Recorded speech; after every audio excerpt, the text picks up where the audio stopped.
आम्ही आलो पुण्याहून आणि पुण्याहून यायचं म्हणल्यावर लोकांना टाईम सांगताच येत नाही. बऱ्याचदा असं होतं की ट्रॅफिक असते आणि मी लय भंगार ड्रायव्हर आहे, त्याच्यामुळे मी गाडी दमादमाने चालवत असतो आणि त्यांनी लेट झाला. त्याच्यात फोन चालू होते आणि शेखर म्हणला होता, शेखरला म्हणलं होतं कार्यक्रमाला येणं होईल का नाही मला सांगता येत नाही, कारण की आम्ही द्विधा मनस्थितीत होतो गेल्या महिन्याभरापासून.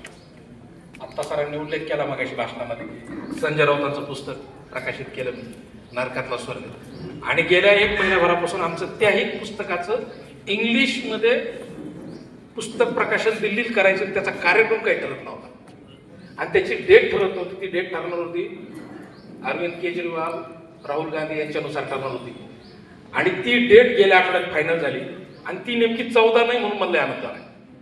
ती डेट 23 तारीख आहे पुढच्या आठवड्यातली. तर पुढच्या आठवड्यात तसाही दिल्लीत फार मोठा कार्यक्रम आहे आणि आत्ता मला मुंबईत जायचं होतं. सकाळी राऊतांचा काल रात्री फोन आला, अरे शरद म्हणले सकाळी लवकर आपल्याला जरा नियोजन करायचं दिल्लीचं. मी म्हणलं सर सकाळी एक कार्यक्रम म्हणलं कुणाच कार्यक्रम, म्हणलं पुस्तक प्रकाशन. अरे म्हणले जाऊ दे हे लय इम्पॉर्टंट आहे. अरे म्हणलं सर ते बी लय इम्पॉर्टंट आहे. म्हणले असं काय लिहिलंय त्या पोराने. म्हणलं काय लिहिलं सर, लिहिलं म्हणलं गावातलं राजकारण. ठीक आहे, मग तू जर खरंच जाणार असेल तर कार्यक्रमाचा मला फोटो बी पाहिजे. आत्ताच मला मेसेज आहे की कार्यक्रमात आहेस का, त्यांना बघायचे की खरंच कार्यक्रमात आहे, म्हणजे फोटो पाहिजे मला, म्हणजे ते पुस्तक वाचायला मला घेऊन ये. तर मी संध्याकाळी शेखर तुला त्यांच्यासोबतचा फोटो देणार आहे आणि राहुल तुला आणि बऱ्याच जणांनी माझं कौतुक केलं. मला असं जड झालं होतं ना, काय होतं कशामुळे माहिती का, एखाद्या माणसाला संपवायचं तसं लय कौतुक करा, ते ऑटोमॅटिक संपून जातं आणि जे नाही आलं पाण्यात ते आलं माझ्या खाण्यात.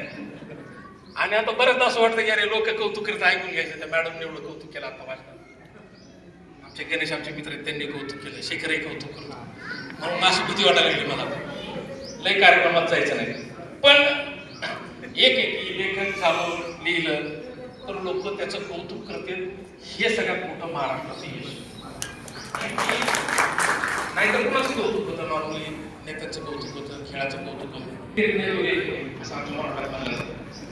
आणि वाचन तर नाही की प्रॉपर बीडचा आहे. बीडचा मला बोलू नका, आमची एवढे माणसं चांगली आहेत.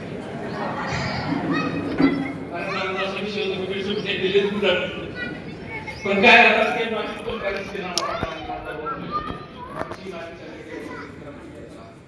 पण बीडमध्ये असतात माझे मी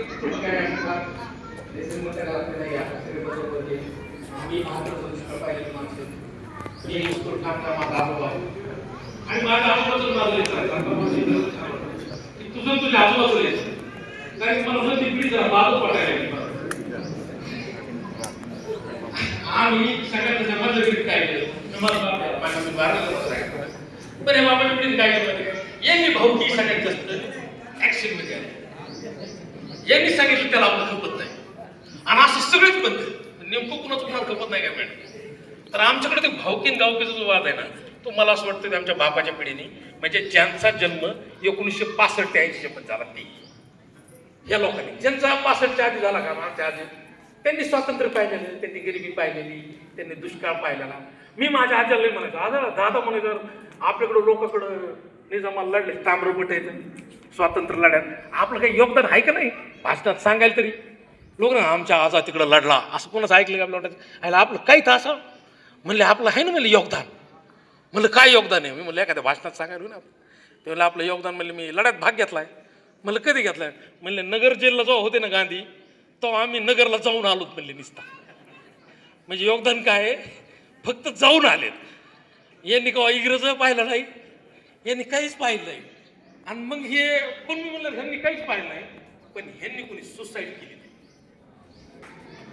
शेतकरी आता इतकी आत्महत्या करतायत महाराष्ट्रात, त्याच्यात यांनी आत्महत्या कोणीच केली नाही. मी म्हणलं गणित काय, का सुसाईड केलं नाही.